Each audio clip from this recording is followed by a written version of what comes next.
Madame le vice-président du Conseil constitutionnel, président par intérim du Conseil, Mesdames, Messieurs les membres du gouvernement, Monsieur le Premier président de la Cour suprême, Monsieur le procureur général près la dite Cour, Monsieur le Premier président de la Cour des comptes, Monsieur le procureur général près la dite Cour, honorables députés, Monsieur le médiateur de la République, Monsieur le président de la Commission électorale nationale autonome, Monsieur le président du Conseil national de régulation de l'audiovisuel, Excellences, Mesdames, Messieurs les ambassadeurs et chefs de mission diplomatique, Messieurs les officiers généraux, Mesdames, Messieurs les anciens chefs de la juridiction suprême, Mesdames, Messieurs les recteurs, doyens et professeurs d'université, Monsieur le bâtonnier de l'ordre des avocats, Mesdames, Messieurs les magistrats, Mesdames, Messieurs les avocats,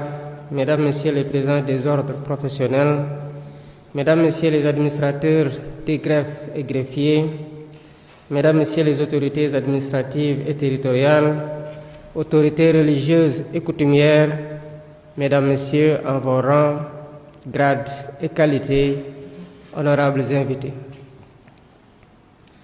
C'est avec un plaisir renouvelé que je préside, pour la deuxième fois depuis mon accession à la magistrature suprême, la cérémonie officielle de rentrée des cours et tribunaux. Loin d'être un rituel institutionnel inscrit dans la chronologie républicaine, elle est un moment fort de communion, de réflexion et d'introspection avec les acteurs de la justice. Celle de l'année 2026 intervient à un tournant décisif où l'on scrute les horizons possibles de la consolidation de notre démocratie, du renforcement de nos institutions judiciaires, de l'ancrage de l'indépendance de la justice et de la modernisation de celle-ci. Le peuple attentif et impatient vous jauge, s'interroge, doute et critique. C'est là son droit le plus absolu, puisque la justice est rendue en son nom et qu'elle lui appartient en dernier ressort. Notre responsabilité collective est donc de rassurer, d'expliquer, de convaincre, de dire clairement où nous en sommes, ce que nous voulons transformer et comment nous entendons corriger les insuffisances, combler les retards et répondre en profondeur aux attentes légitimes des populations. Refonder la justice n'est pas une option. C'est une exigence morale, institutionnelle et démocratique au regard des sacrifices consentis par notre peuple pour accéder à une troisième alternance démocratique, saluée et magnifiée bien au-delà de nos frontières.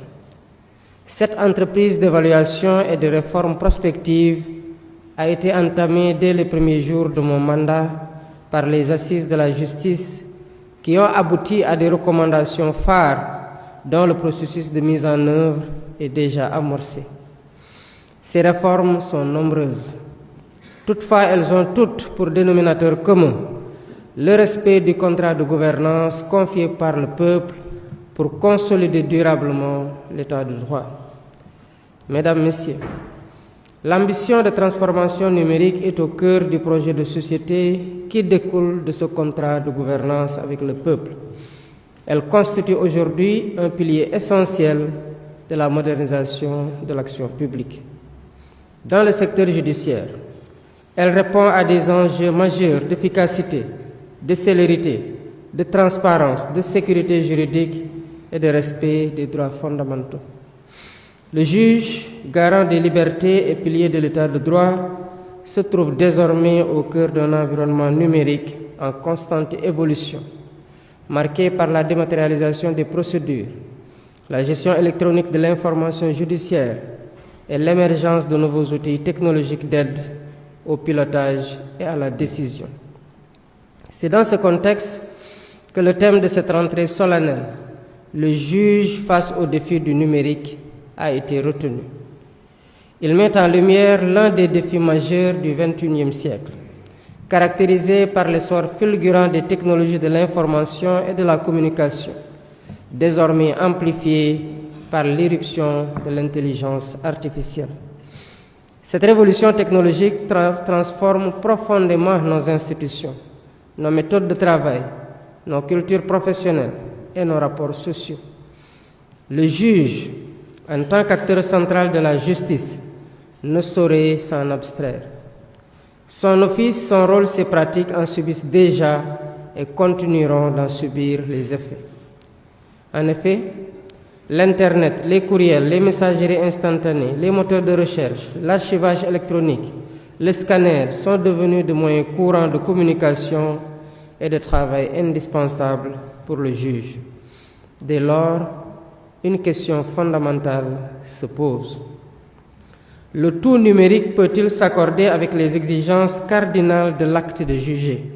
L'indépendance, l'impartialité, la réserve, la loyauté, le secret des délibérations, la probité, la dignité? Mesdames, Messieurs, cette interrogation en appelle d'autres.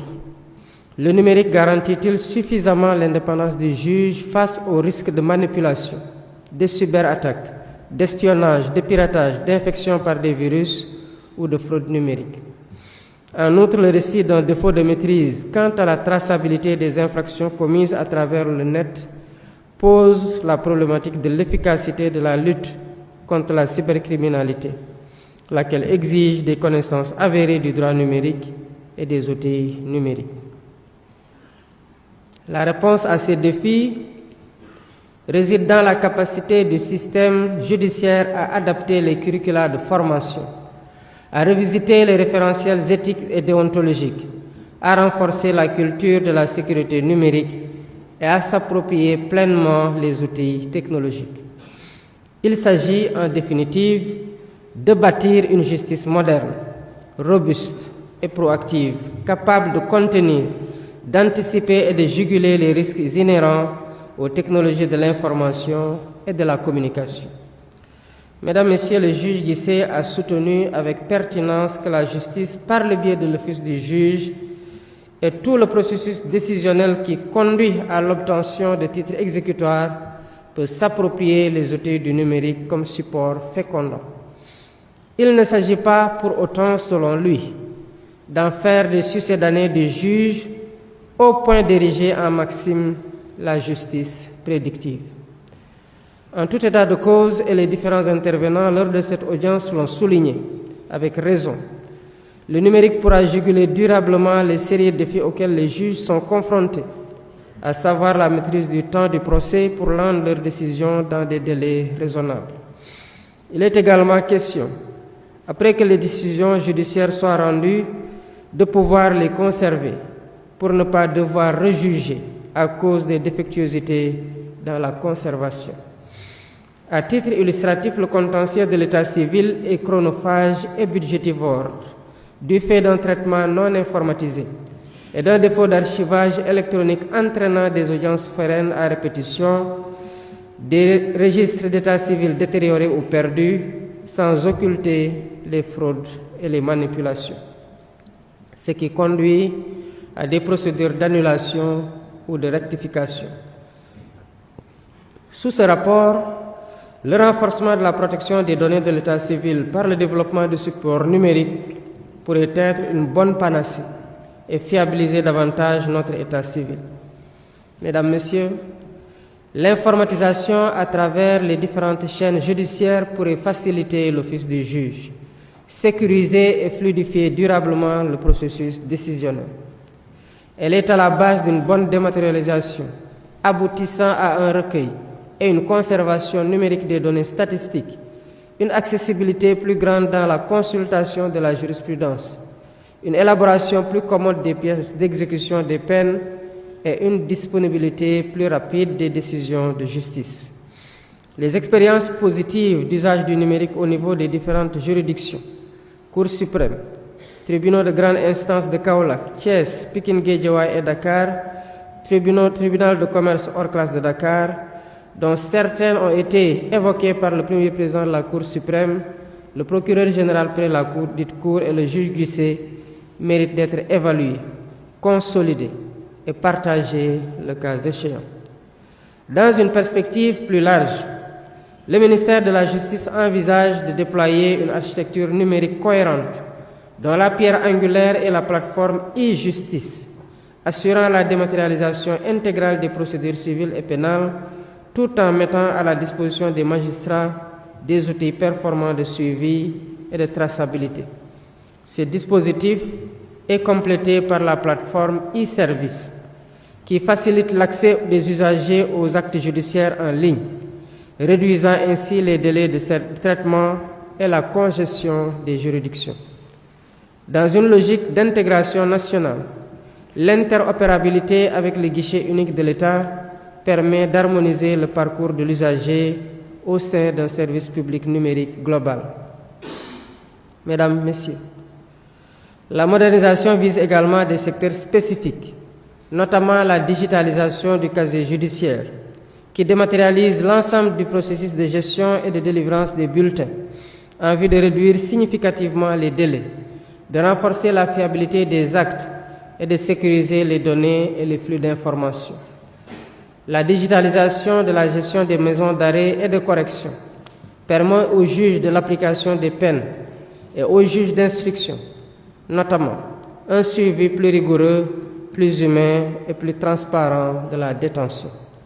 En matière de protection sociale, le projet de digitalisation de la justice juvénile favorise une meilleure coordination entre les acteurs de la chaîne de protection des mineurs et renforce l'approche éducative et sociale de la justice des mineurs.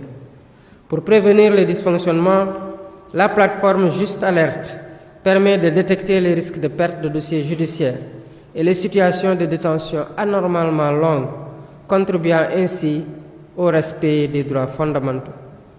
Ces dispositifs sont soutenus par la mise en place d'une bibliothèque numérique judiciaire, centralisant les textes, la doctrine et la jurisprudence afin d'appuyer le travail intellectuel et décisionnel du juge. Enfin, ces avancées reposent sur un renforcement substantiel des infrastructures numériques, incluant le déploiement de mini-data centers, l'interconnexion sécurisée des juridictions et une politique structurée de formation continue destinée à accompagner l'ensemble des acteurs judiciaires dans cette mutation historique. Mesdames, Messieurs, à travers l'agenda 2050, le New Deal technologique, les assises de la justice, la lettre de politique sectorielle du ministère de la Justice, je réitère mon engagement ferme de mettre en place une justice moderne et performante qui passe nécessairement par l'appropriation de tous les outils du numérique, non seulement par le juge, mais également par tous les acteurs de la justice. Cela est d'autant plus impérieux que nous vivons dans un monde interconnecté qui nous impose son rythme. Tous les États, les institutions ainsi que leur administration qui refusent de s'y plier seront laissés inéluctablement en rade et risquent par conséquent d'être rapidement submergés et dépassés.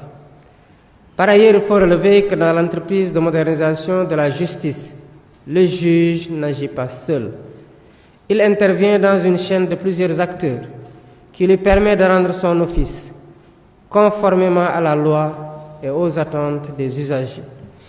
Dans ce cadre, l'usage optimal du numérique est subordonné à d'autres facteurs que sont des palais de justice adaptés aux réalités du numérique, une connectivité sécurisée et continue et des machines adaptées et sécurisées. Il est donc urgent d'accélérer la mise en œuvre du schéma directeur de l'usage du numérique dans la justice pour bien prendre en compte tous ces facteurs. Sinon, de graves dangers et attaques malveillantes peuvent entraver dangereusement l'office du juge. Conscient de la place et du rôle du juge dans la stabilisation et la sécurisation de la paix sociale, de l'économie et de la préservation de nos institutions, je me suis résolument engagé, en tant que président du Conseil supérieur de la magistrature et garant de l'indépendance de la justice, à prendre les mesures appropriées pour que le juge puisse rendre ses décisions dans des délais raisonnables, en toute indépendance et en toute impartialité. Mesdames, Messieurs, l'usage du numérique par le juge impliquera certainement une réforme de plusieurs de nos textes pour introduire l'assignation par voie électronique, la signature électronique, les citations par voie électronique, la dématérialisation intégrale de certaines procédures pour la consultation et la délivrance de certains actes juridictionnels, les interrogatoires et les confrontations à distance et le tribunal virtuel. Au demeurant, il s'agirait là de la concrétisation d'une recommandation des assises qui préconisait l'amorce et l'accélération de la transition numérique de la justice. L'ambition de l'État est de garantir une justice numérique, souveraine, sécurisée et inclusive, dans laquelle l'innovation technologique constitue un levier d'amélioration de l'accessibilité, de l'équité et de l'efficacité du système judiciaire. En plaçant le juge au centre de cette transformation, je réaffirme que le numérique et l'intelligence artificielle ne sauraient porter atteinte à l'indépendance et à l'impartialité de la justice, mais doivent au contraire en être les garants et les protecteurs. Le numérique représente donc à la fois un défi majeur et une opportunité historique pour le juge. À travers les projets structurants engagés, le ministère de la Justice s'inscrit dans une dynamique de modernisation maîtrisée, plaçant le juge au cœur de la transformation tout en préservant l'essence, la noblesse et l'autorité de la fonction juridictionnelle. En félicitant les différents intervenants pour la qualité de leur discours et la pertinence de leur analyse, il ne me reste plus qu'à souhaiter une bonne et heureuse année 2026 à tous les membres de la compagnie judiciaire ainsi qu'à leurs familles.